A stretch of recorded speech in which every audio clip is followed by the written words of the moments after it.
Hi everyone, welcome to week 2 of my How To Hundreds Challenge. So in my first video I posted was feet down, knees bent, how to curl your head up, a little bit of how to do the breathing and how to pump the arms. So if hopefully you've gotten the breath, you've gotten the curl, you've been able to get to 100 counts, or you're really close to it and you feel comfortable with that first version, because we are going to add something more on this video. All right, so let's get started. I'm gonna have you lie down on your back. So we did the first 100 like so, with the feet down, knees bent, and just working on keeping the head curled up, working on what kind of breathing we wanted and the arms pumping like this, all right? So the next progression would to be bring your legs to tabletop like so, and then go through that same 100 count. So how do we do this? How do we get our legs here? Because a lot of times it's really challenging for people to have their legs up at tabletop. So let's talk about that a little bit. We have our innermost abdominal muscle, the transverse abdominis, which needs to be engaged pretty much through a lot of abdominal exercises and Pilates exercises in general. So what I want you to think about doing is narrowing just above your ASIS, which is the bones at the top of your pelvis. So you're kind of thinking about, or sometimes I call it the low belt line. You want to think about narrowing and pulling in. So imagine wearing a corset and just pulling all of that in. Now, the difficult thing about doing that is once you pull it in, you're like, okay, now how do I breathe?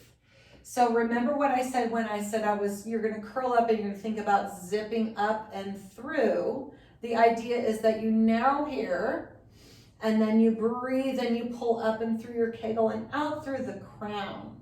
You're gonna get a nice abdominal contraction through all of the abs, including the rectus, the transverse abdominis, the external obliques, and the internal obliques, if you really focus on cinching that first muscle in, okay, through your curl. And then I'm just gonna bring my head down.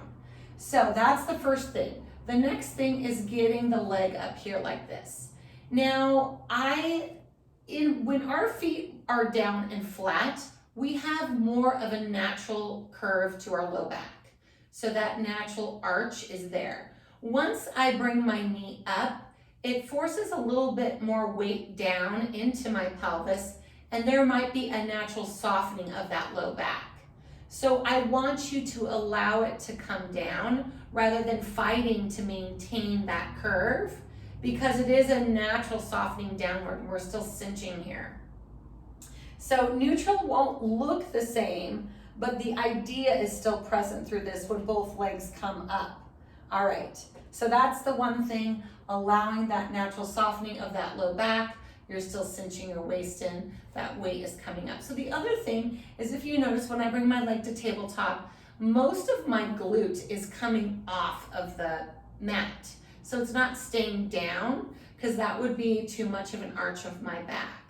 But the other thing that you can think about is lifting a little bit through that hamstring, okay? And by doing that, you're forcing a little bit more of that transverse abdominis to engage, because it has to cinch in order to lift that leg up a little bit, okay? So these are working together, the hamstring and the transverse abdominis. How do you get the leg to sort of come up like this? The best thing to think about doing is not extending through the knee, but rather reaching through the hip just a little bit. So if I were to lie down on my back and I'm in a neutral spine, so I have that natural curve under my back, and then I were to zip and pull everything in, and then just let those femurs just like float away just a little bit. So it's, we call it imprint, we call it the Pilates scoop, we can call it a lot of different things here. But for me, it is just making sure that natural softening comes down into my low back, that I'm cinching and pulling my transverse in, and that I feel as much of my glutes off the mat as possible. Okay, so let's practice that.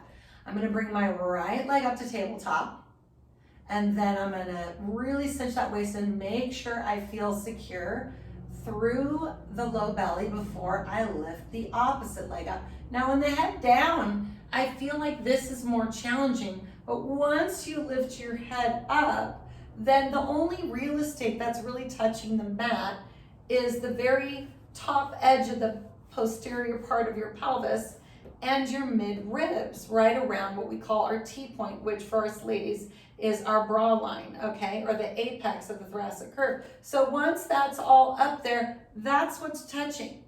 So you might feel, this is the interesting thing, you might feel that in doing that, it's easier to hold your head up and curl, because what you're doing is you're flexing your spine. So you're not just lifting up your head and your neck and shoulders from the mat, you're feeling the whole spine start to move into that flexion. Again, it's just about holding that transverse in, feeling that softening in that low back, lifting up through the head. So let's try that a couple times, okay? All right. So let's bring the arms overhead reaching, slide the hands behind the head, elbows in our periphery, exhale, curling our head, neck, and chest up, and then holding it there. So lifting the right leg to tabletop, and then lifting the left leg to tabletop. Now don't kick the legs up to create that lift. Just pull the belly, cinch the waist in tighter, soften that low back down, curl that head, neck, and chest up, and then you can feel how much more intense abdominally you can work, okay? And then just bring that head down. So if you try that and you're like, oh heck, I might not be ready for that one, just maybe take the legs to tabletop at the count of 50. So we do this very often in my beginning classes, is I allow people to move those progressions. So we might start here and then reach, and then at 50, we're up to here, okay? So that's what I want you to work on, is getting those legs up to tabletop at the count of 50. If you want to start right away with those legs to tabletop, that's totally fine too. But remember, this is a how-to progression challenge. So allow yourself to get through those steps and perfect them a little bit before moving on to the next one, okay?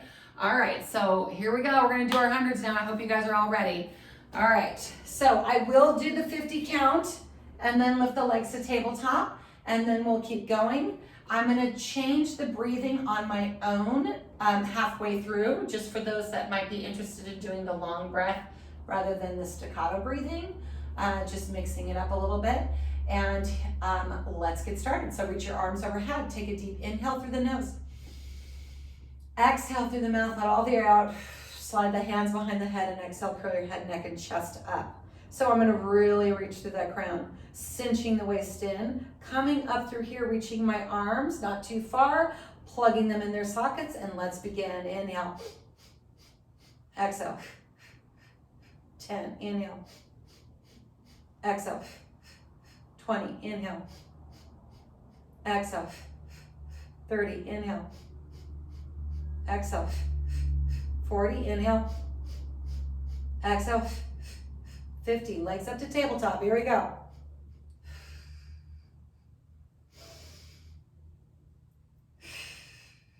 60,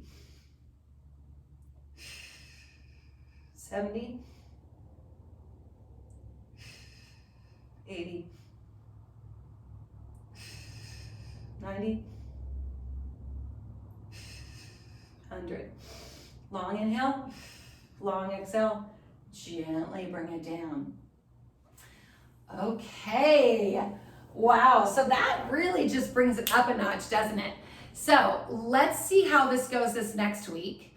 On week 3, I'm gonna give you something a little bit more challenging. Go back to that first video if you want to, keep it going. I'm doing these bi-week, but definitely take your time getting through these progressions, and I'll see you again soon. Okay, bye.